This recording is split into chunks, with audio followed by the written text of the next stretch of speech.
Hello' friends, বছৰৰ শেষত আমি মিনি পেহেলগামলৈ যাবলৈ ওলাইছোঁ। আমাৰ লগত বাহঁতো যাব। আপোনালোকক আহি থকা নৱবৰ্ষৰ বহুত বহুত শুভেচ্ছা যাচিলোঁ। যিহেতু 25ত আমি হিয়াৰামঠু জুবিন দাক হেৰুৱাবলগীয়া হৈছিল, যাতে সেই 25টো মুঠতে সকলোৰে চাগে বেয়াই গৈছে। এতিয়া আহি থকা 26টো ভালেই হওক আৰু সকলো ভালে থাকক। তাৰপিছত আহি আমি শ্বিলঙৰ ৰাস্তা পালোহি আৰু ৰাস্তাটো পায়েই মনটো ভাল লাগিছে। তাৰপাছতে আমি এতিয়া আমাৰ পেহেলগাম পাব হৈছে আৰু সেয়া আমি পাই গ'লোহি।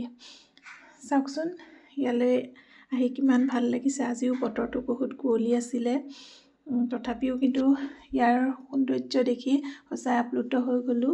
তাত বিৰাট এনজয় কৰিলোঁ। তাৰ পৰা আহি পেলাই আমি গুৱাহাটীত থকা জুইশালত ডিনাৰ কৰিবৰ বাবে সোমালোঁ। আজিলৈ আহিছোঁ দেই, বাই।